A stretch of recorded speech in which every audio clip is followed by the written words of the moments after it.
Here's a Range Rover L322 with a broken headlamp wiper motor.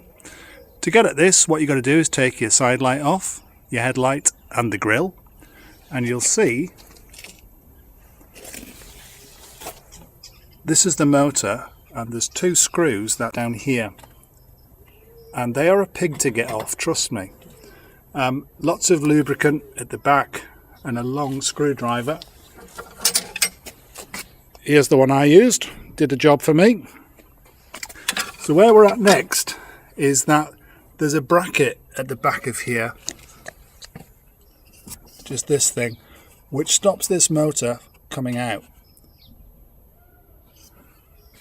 So what to do?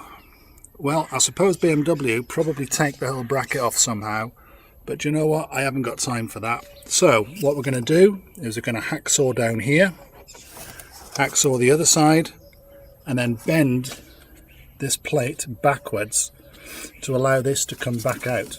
There's a clip just on top here, which if you take out you'll see it's just banging. Even pulling it, you risk scratching your bumper here. So that's what's going to happen next, part 2 of this video. Part 2. This electrical connector here slides backwards off this groove. It was a very cold day, so I managed to break them. And then you have to disconnect the motor from this bracket.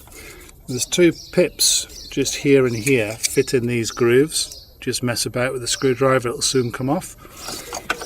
There's a hacksaw down hole just here, and another one here.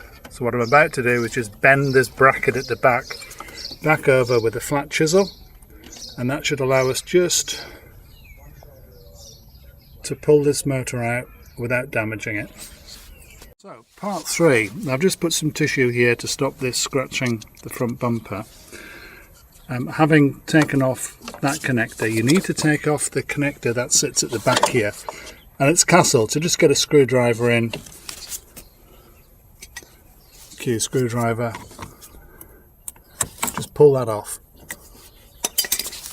It's just a straightforward connector in.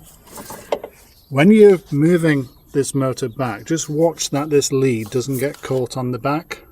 If I move to the back, you can see I've flattened the back there, so that when I come to move it, it's a straightforward job. Just watch this little plastic clip on the top here, that just holds against that aluminium plate. Just lift that off.